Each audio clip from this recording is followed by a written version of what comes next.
ಬಿಡೇನು. ಆ ಮಾತು ಹೇಳಿದನಲ್ಲ, ತಾ ಹೇಳಿದನಲ್ಲವೇ. ಯೇಸು ಕೈ ಬಿಡನು ದೈನಂದಿನ ಸತ್ಯವೇದ ಅಧ್ಯಯನಕ್ಕೆ ನಿಮ್ಮೆಲ್ಲರನ್ನು ನಾನು ಆಹ್ವಾನಿಸುತ್ತೇನೆ. ನಾವು ಆದಿಕಾಂಡ ಪುಸ್ತಕದಲ್ಲಿ ಒಂದೊಂದು ಅಧ್ಯಾಯಗಳು ಮಾತ್ರವಲ್ಲದೆ ಕೆಲವು ವಚನಗಳನ್ನ ನಾವು ಕಲಿಯುವಾಗ ಅನೇಕ ಪಾಠಗಳನ್ನ ಕರ್ತನ ನಮ್ಗೆ ಕಲಿಸ್ತಾ ಇದ್ದಾರೆ. ನಿಜವಾಗ್ಲೂ ನಮ್ಗೆ ಸತ್ಯವೇದ ಇನ್ನೂ ಹೆಚ್ಚಿನ ರೀತಿಯಲ್ಲಿ ಅರ್ಥ ಮಾಡಿಕೊಳ್ಳುವ ಹಾಗೆ ದೇವರು ನಮಗೆ ಕೃಪೆಯನ್ನು ಅನುಗ್ರಹಿಸ್ತಾ ಇದ್ದಾರೆ. ಇವತ್ತು ನಾವು ಆದಿಕಾಂಡ 3ನೇ ಅಧ್ಯಾಯದ ಕುರಿತು ನಾವು ಕೆಲವು ಕಾರ್ಯಗಳನ್ನ ತಿಳ್ಕೊಳ್ಳೋಣ. ದೇವರನ್ನ ದೂರ ಮಾಡಿ ಸೈತಾನ್ನ ಮಾತನ್ನ ಕೇಳಿದಂತ ಇಬ್ಬರು ವ್ಯಕ್ತಿಗಳು, ಇದರ ಕುರಿತು ನಾವು ಇವತ್ತು ಧ್ಯಾನ ಮಾಡ್ತೀವಿ. ಮೊದಲನೆಯವನು ಆದಾಮ.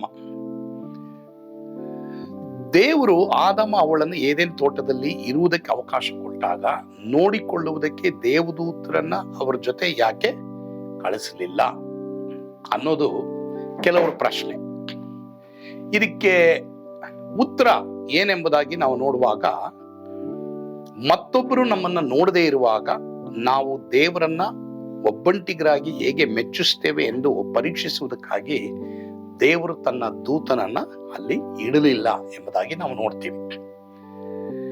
ಈ ಒಳ್ಳೆದರ ಕೆಟ್ಟದರ ಮರದ ಹಣ್ಣಿನ ಬಗ್ಗೆ ನಾವು ಕಲಿಯೋದಕ್ಕೆ ಹೋಗ್ತೀವಿ. ನಾವು ಒಂದು ಪ್ರಶ್ನೆ ಎಲ್ಲರಿಗೂ ಇರುವಂತದ್ದು, ಈ ಒಳ್ಳೆದರ ಕೆಟ್ಟದರ ಮರದ ಹಣ್ಣನ್ನ ಏಕೆ ದೇವರಲ್ಲಿ ಬೆಳೆಯೋದಕ್ಕೆ ಮಾಡಬೇಕು ಅಂತ ನಾವು ಆ ಪ್ರಶ್ನೆ ಕೇಳಿದವರಿಗೆ ಉತ್ತರ ಏನ್ ಕೊಟ್ವಿ ಎಂಬುದಾಗಿ ನಾವು ನೋಡುವಾಗ, ಒಳ್ಳೇದು ಯಾವಾಗೆಲ್ಲ ಬರುತ್ತೋ ಆಗ ದೇವ್ರು ನಮ್ಮನ್ನ ಪರೀಕ್ಷಿಸುವುದಕ್ಕಾಗಿ ಒಂದು ಪರೀಕ್ಷೆಯನ್ನು ನಮ್ಗೆ ಇಡ್ತಾರೆ.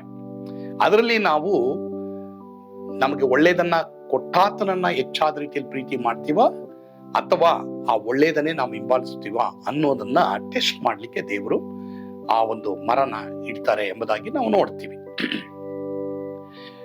ನಮ್ಮ ಎಲ್ರಿಗೂ ಪ್ರಮೋಷನ್ ಬೇಕು. ಈಗ ಉದಾಹರಣೆಗೆ ನಾವು ಎಲ್ಲರೂ ಸಹ ಒಂದು ತರಗತಿಯಿಂದ ಇನ್ನೊಂದು ತರಗತಿಗೆ ಹೋಗ್ಬೇಕು.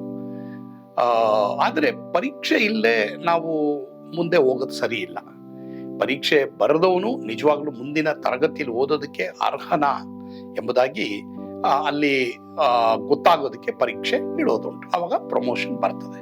ಪರೀಕ್ಷೆ ಅನ್ನೋದು ಬಹಳ ಪ್ರಾಮುಖ್ಯ. ಅದೇ ತರ ಇಲ್ಲಿ ನಾವು ನೋಡ್ತೀವಿ, ಆದಾಮ ಅವಳನ್ನ ತೋಟದಲ್ಲಿ ಇಟ್ಟಾಗ ಆ ಮರವನ್ನ ಕಾಯುವುದಕ್ಕೆ ದೇವದೂತರನ್ನ ಇಟ್ಟಿದ್ರೆ ಅಲ್ಲಿ ಆ ಪರೀಕ್ಷೆ ಅನ್ನೋದು ಮತ್ತೆ ಇವರು ದೇವರನ್ನ ಹೆಚ್ಚಾದ ರೀತಿಯಲ್ಲಿ ಪ್ರೀತಿ ಮಾಡ್ತಾರೆ ಅನ್ನೋದು ಮಾತ್ರವಲ್ಲದೆ ಇವರು ಕಡಾಖಂಡಿತವಾಗಿ ಬಲವಂತವಾಗಿ ಇವ್ರು ಏನ್ ಮಾಡ್ತಾ ಇದ್ರು, ಆ ಒಂದು ಮರದ ಹಣ್ಣನ್ನ ಅವರು ತಿಂದೇ ಇರ್ತಾ ಇದ್ರು. ಮಾತ್ರವಲ್ಲದೆ ಅವರು ತಿನ್ನೋದಕ್ಕೆ ಅವ್ರಿಗೆ ಆಸೆ ಇರ್ತಾ ಇತ್ತು, ಆದ್ರೆ ತಿನ್ನೋದಕ್ಕೆ ಆಸ್ಪದ ಅವ್ರಿಗೆ ಇರ್ತಾ ಇರ್ಲಿಲ್ಲ. ಆಸೆ ಇರೋದು ಒಂದೇ, ಆ ಹಣ್ಣನ್ನ ತಿನ್ನೋದು ಒಂದೇ. ಆದ್ರಿಂದ ಯಾರೂ ಇಲ್ಲದೆ ಇರುವಾಗ ನಾವು ಯಾವ ರೀತಿ ಇದ್ದೀವಿ ಅನ್ನೋದು ಬಹಳ ಪ್ರಾಮುಖ್ಯ.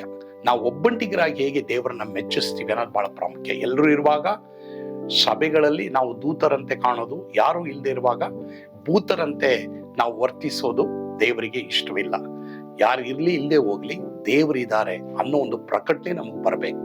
ನನ್ನ ಸುತ್ತಲೂ ದೇವರಿದ್ದಾರೆ, ನನ್ನ ಮುಂದೆ ದೇವರಿದ್ದಾರೆ, ನನ್ನ ಹಿಂದೆ ದೇವರಿದ್ದಾರೆ, ನನ್ನ ಅಕ್ಕಪಕ್ಕದಲ್ಲಿ ದೇವರಿದ್ದಾರೆ, ನಿನ್ನ ಬಲಗಡೆಯಲ್ಲಿ ನೆರಳಿನಂತೆ ನಿಂತಿರುವಾತನು ಕರ್ತನೇ. ಈ ಜ್ಞಾನ ನಮ್ಮ ಮೆದುಳಿಗೆ ನಿಲುಕೋದಿಲ್ಲ.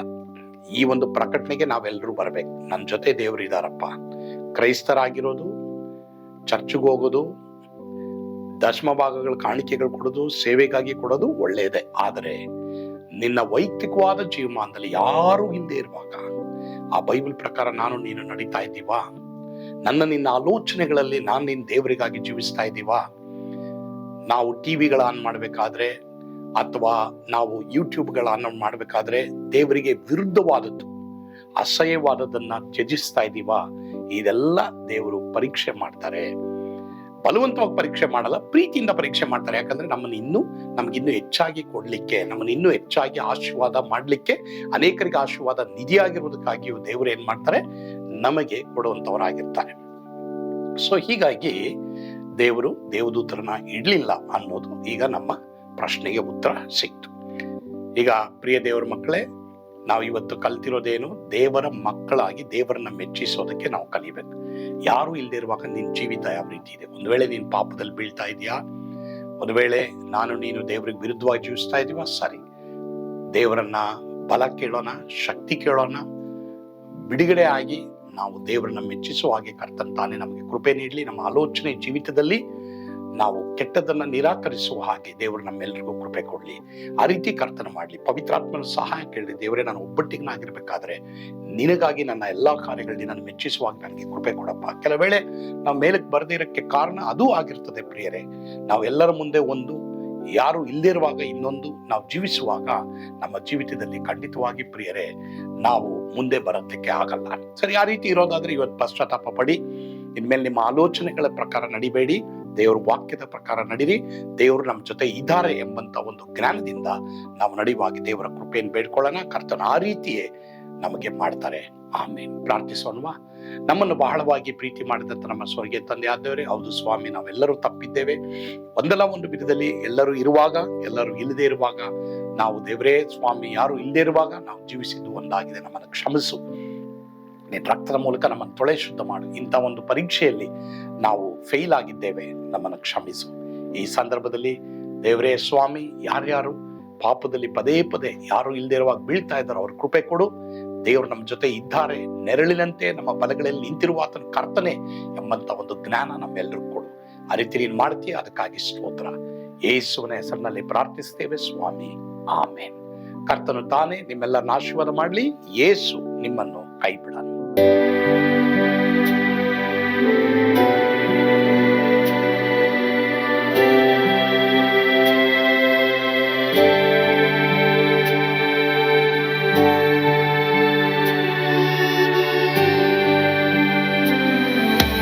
ನಾನು ಪಾತ್ರದಲ್ಲಿ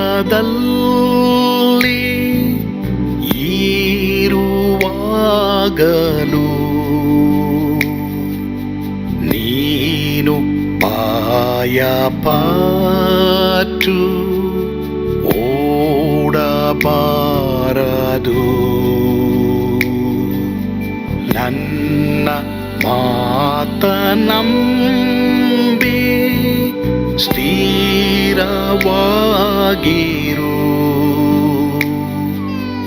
ನಿನ್ನ ಬಿಡಲಾರೆ,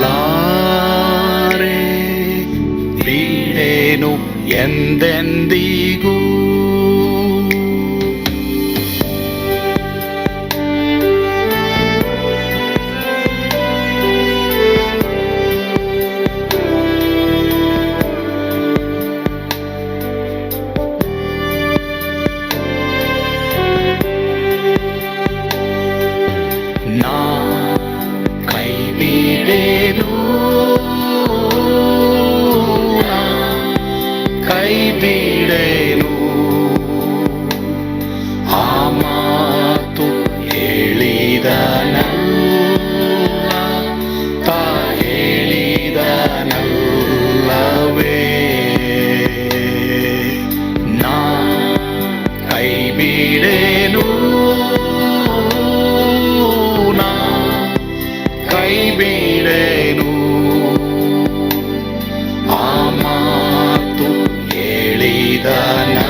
ಹೋದರು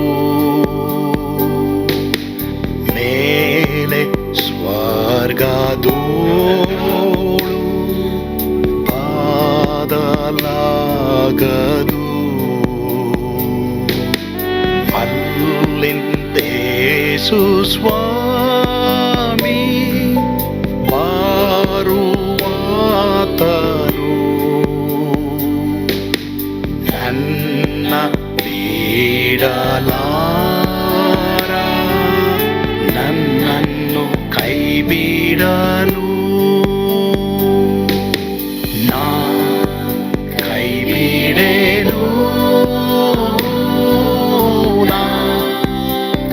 ಬಿಡೆನು. ಆ ಮಾತು ಹೇಳಿದ ತಾ ಹೇಳಿದ ನಲ್ಲವೇ. ನಾ ಕೈ ಬಿಡೆನು, ನಾ ಕೈ ಬಿಡೆನು. ಆ ಮಾತು ಹೇಳಿದ ತಾ ಹೇಳಿದ ನಲ್ಲವೇ.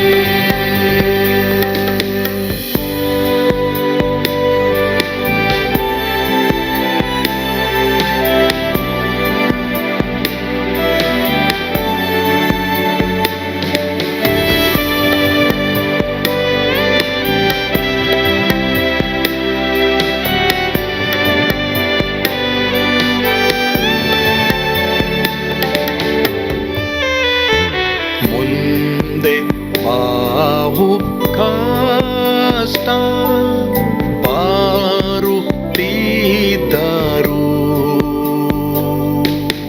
ಬಾಯ ಪಾಡಲಾರೆ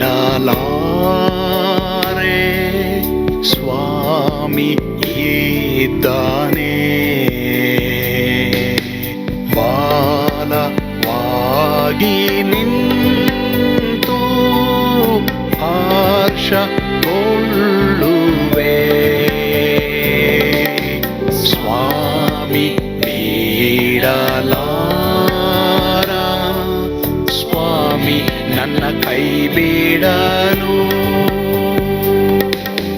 ನಾ ಕೈ ಬಿಡೆನು, ನಾ ಕೈ ಬಿಡೆನು. ಆ ಮಾತು ಹೇಳಿದ ತಾ ಹೇಳಿದ ನಲ್ಲವೇ. ನಾ ಕೈ ಬಿಡೆನು,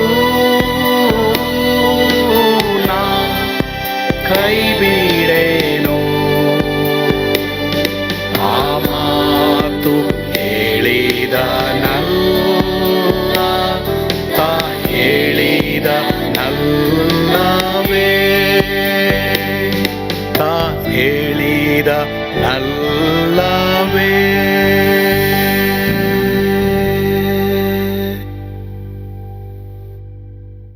ನಾ ಕೈ ಬಿಡೆನು, ನಾ ಕೈ ಬಿಡೆನು.